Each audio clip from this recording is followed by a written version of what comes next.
So hello my lovely dear students, welcome back to my channel. तो आइए human digestive system को continue करते हैं और नेक्स्ट पार्ट में हम लोग देखते हैं। अगर आप लोगों ने फर्स्ट और सेकंड पार्ट अभी तक नहीं देखा है तो जा करके मेरे चैनल पर देख सकते हैं। और आइए ह्यूमन डाइजेस्टिव सिस्टम का जो थर्ड पार्ट है उसे हम लोग समझेंगे। तो हम लोग सेकेंड पार्ट में हम लोग ये समझते हैं कि जो लीवर है वो पैनक्रियाटिक जूस यानी ये बाइल जूस जो है वो निकालता है। ये जो लीवर है या फिर ये जो है बाइल जूस को निकालता है। और बाइल जूस की जो प्रवृत्ति होती है, नेचर होती है, वो बेसिक नेचर का होता है, क्षारीय माध्यम का होता है। और वो जो क्षारीय माध्यम का नेचर होता है बाइल जूस का, वो जो है छोटी आंत में डालता है। और चाइम जो है एसिडिक से फिर बेसिक मीडियम में आ जाता है, क्योंकि छोटी आंत में जैसे ही चाइम आता है, चबाया हुआ भोजन, लार से सना भोजन, तो यहाँ पर देखता है कि छोटी आंत में अम्लीय माध्यम का कोई कार्य नहीं हो रहा है। अम्लीय माध्यम में यहाँ सब कार्य जो है क्षारीय माध्यम में होता है।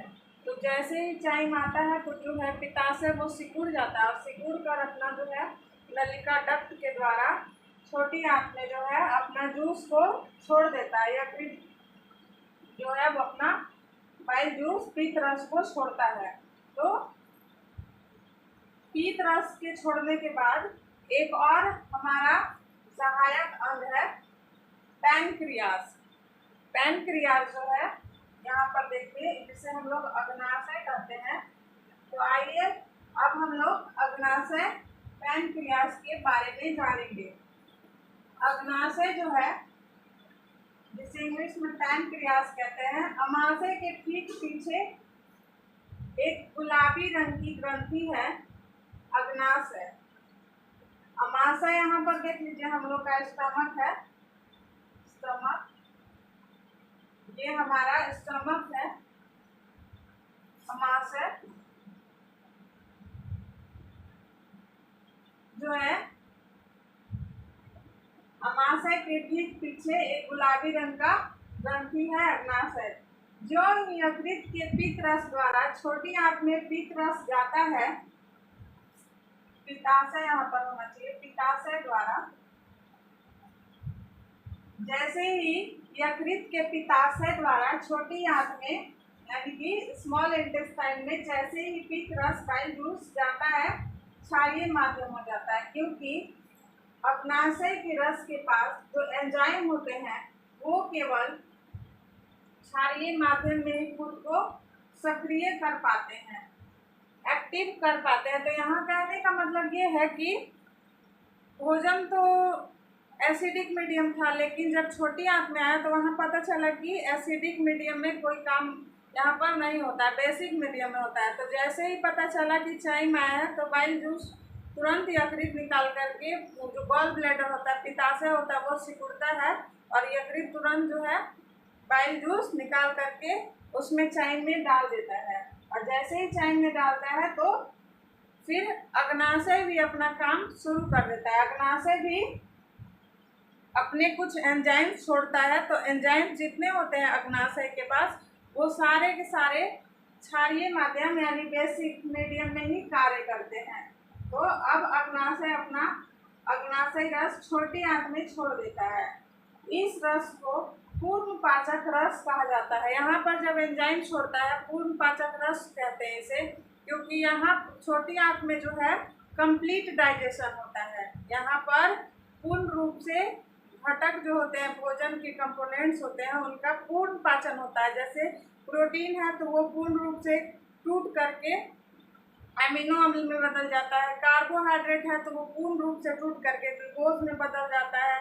और वसा जो है वो पूर्ण रूप से टूट करके फैटी एसिड कोलेस्ट्रॉल में बदल जाता है। तो ये कंपोनेंट जो है पूर्ण रूप से पाचित हो जाते हैं, किसमें? छोटी आंत में। तो आइए आगे देखते हैं।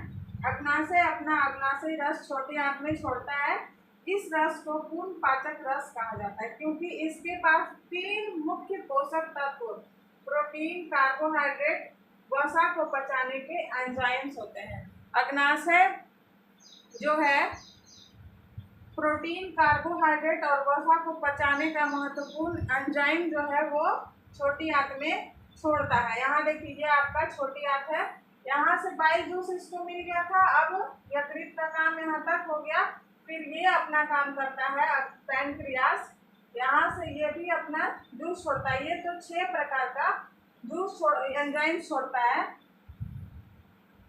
अग्नाशय से निकलने वाले पाचक एंजाइम शुरुआत में बिल्कुल निष्क्रिय होते हैं। यहाँ जो एंजाइम्स हैं वो पाचक एंजाइम्स स्टार्टिंग में बिल्कुल ही निष्क्रिय होते हैं, इनएक्टिव होते हैं। अग्नाशय से निकलने वाले 6 निष्क्रिय एंजाइम के नाम दिए गए। तो यहाँ पर देखिए अग्नाशय कौन कौन से एंजाइम छोड़ता है। तो पहला है ट्रिप्सिनोजेन। ट्रिप्सिनोजेन थोड़ा सा नाम बायोलॉजी का जो है वो लंबा लंबा होता है थोड़ा। तो देखिए पहला जो एंजाइम है जो अग्नाशय ने छोड़ा वो पहला एंजाइम है ट्रिप्सिनोजेन। सेकेंड एंजाइम है काइमोट्रिप्सिन। सेकेंड एंजाइम है काइमोट्रिप्सिन और थर्ड एंजाइम है प्रोकार्बोक्सीपेप्टिडेज। प्रोकार्बोक्सीपेप्टिडेज जो है ये थर्ड एंजाइम है।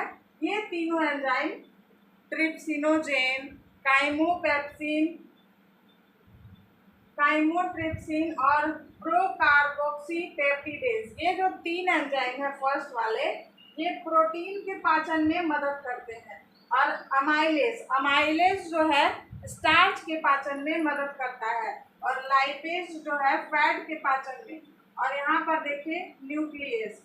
तो तीसरा था प्रोकार्बोक्सीपेप्टिडेज, चौथा एंजाइम है एमाइलेज और पांचवा है लाइपेज और न्यूक्लियस। न्यूक्लियस में आरएनए और डीएनए को ब्रेक किया जाता है। यहाँ पर देखिए एमाइलेज में स्टार्च का पाचन होता है, कार्बोहाइड्रेट का पाचन होता है। कार्बोहाइड्रेट का 30% पाचन हमारे जीभ के जो सलाइवरी ग्लैंड्स होते हैं वहाँ पर हो जाता है। जो बचते हैं 70% वो हमारा 70% जो है ये कार्बोहाइड्रेट, 70% का कार्बोहाइड्रेट का पाचन छोटी आंत में होता है। बाद बाकी 30% हमारा जीभ में हो जाता है यहाँ पर। तो आई होप ये आपको क्लियर हुआ होगा। तो आइए हम लोग आगे देखते हैं कि जो 6 एंजाइम्स पैनक्रियास के द्वारा जो निकाले गए थे वो कैसे वर्क करते हैं। और यहाँ पर हम लोग जो है वो प्रोटीन का कंप्लीट डाइजेशन देखेंगे कि प्रोटीन से एमिनो अम्ल में कैसे बदलता है और जो वो एमिनो एसिड है वो हमारे शरीर को कैसे लगता है। हमारा जो बॉडी है वो प्रोटीन को डायरेक्ट कंज्यूम नहीं करता है, वो जब तक एमिनो एसिड में नहीं बदलता है तब तक हमारे शरीर को प्रोटीन नहीं मिलता है। और आपको पता है कि हमारे शरीर को फिट रखने के लिए प्रोटीन बहुत ज़रूरी है। फैट को काटना है, फैट को कम करना है तो प्रोटीन की मात्रा को बढ़ाना है। तो आइए हम लोग समझते हैं कि जो 6 एंजाइम्स हैं अग्नाशय के द्वारा जो निकाले गए थे निष्क्रिय एंजाइम्स। तो पहला देखिए है ट्रिप्सिनोजेन, सेकेंड एंजाइम था काइमोट्रिप्सिनोजेन, ये सेकेंड एंजाइम था। थर्ड एंजाइम है प्रोकार्बोपेप्टिडेज। पहला एंजाइम ट्रिप्सिनोजेन, सेकेंड है हमारा काइमोट्रिप्सिनोजेन, थर्ड है प्रोकार्बोक्सीपेप्टिडेज।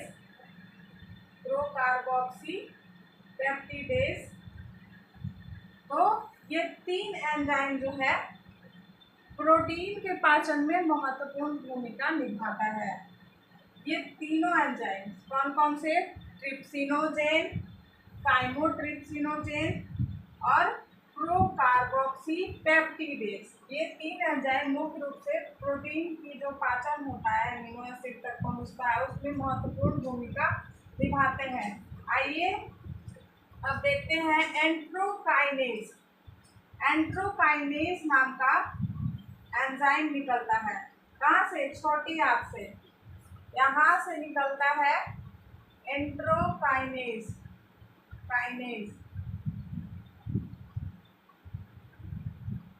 ये 3 एंजाइम जो थे अग्नाशय ने छोड़े। कौन कौन से? ट्रिप्सिनोजेन, काइमोट्रिप्सिनोजेन, प्रोकार्बोक्सीपेप्टिडेज।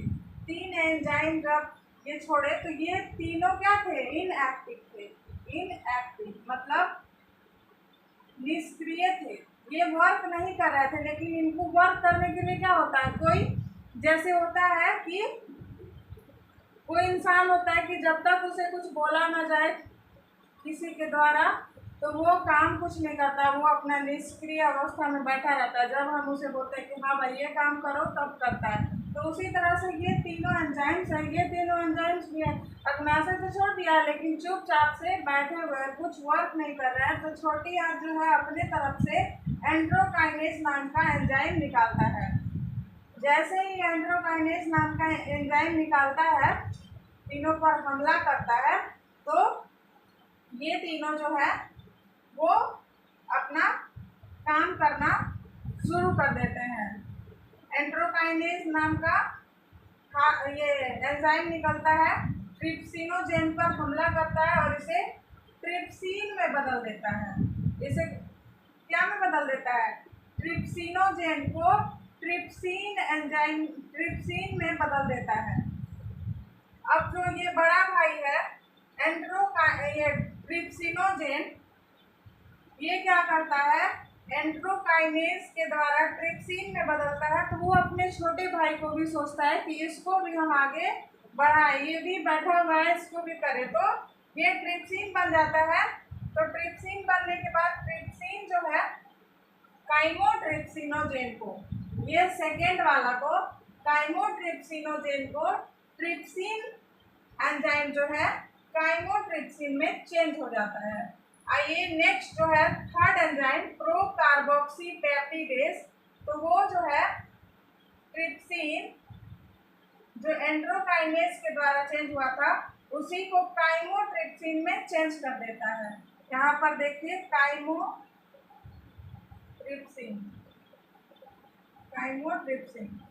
तो यहाँ पर जो है काइमोट्रिप्सिन में चेंज हो जाता है। और बचता है लास्ट थर्ड प्रोकार्बोक्सीपेप्टिडेज तीसरा एंजाइम। ये भी जो है ट्रिप्सिन एंजाइम, ट्रिप्सिन एक्टिव होता है। तो ट्रिप्सिन एक्टिव होने के बाद ये दोनों एंजाइम को भी एक्टिव कर देता है। पहला तो एंट्रोकाइनेज एंजाइम जो है ट्रिप्सिनोजेन को एक्टिव करता है। देन उसके बाद जब ट्रिप्सिन बनता है तो ट्रिप्सिन ये दोनों को भी एक्टिव करता है, और एक्टिव करने के बाद क्या बनाता है? काइमोट्रिप्सिनोजेन, और बनाता है कार्बोक्सीपेप्टिडेज। ये 3 एंजाइम बनाता है। ये तीनों एंजाइम क्या बनाता है? एंट्रोकाइनेज से बनता है, एंट्रोकाइनेज से बनता है ये ट्रिप्सिन, फिर ट्रिप्सिन से बनता है काइमोट्रिप्सिन, और फिर ट्रिप्सिन से बनता है कार्बोक्सीपेप्टिडेज। तो जो है प्रोटीन पे ट्रिप्सिन कार्य करता है, और पेप्टोन्स जो होते हैं काइमोट्रिप्सिन पे वर्क करता है, और प्रोटियोस जो कि कार्बोक्सीपेप्टिडेज पे कार्य करता है। यहाँ पर देखिए, और लास्ट में हमारा बचता है डाइपेप्टाइड्स बचता है। तो ये छोटी आंत से एक जो है एंजाइम निकलता है डाइपेप्टिडाइड्स। इन सब में टूटने के बाद हमारा ये बचता है। ये जब प्रोटीन्स पे वर्क करते हैं तीनों एंजाइम ट्रिप्सिन, काइमोट्रिप्सिन और कार्बोक्सीपेप्टिडेज, तो हमारा जो बनता है ये बनता है डाइपेप्टिडेज जब बन जाता है यहाँ पर, तो छोटी आंत से फिर एक एंजाइम निकलता है, वो एंजाइम हमारा डाइपेप्टिडाइज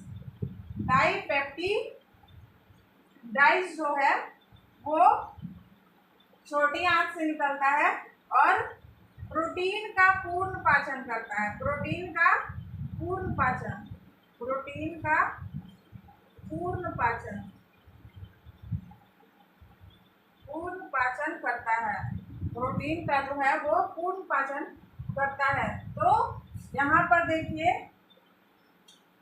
ये जो एंजाइम्स थे वो प्रोटीन को कंप्लीटली वो डाइजेस्ट किए और हमारे बॉडी में अब छोटी आंत में जो है वो प्रोटीन का पाचन हो चुका है और वो अमीनो एसिड के रूप में अब कंपोनेंट आ गया है। तो वो फिर ब्लड के थ्रू हमारे बॉडी में जाता है।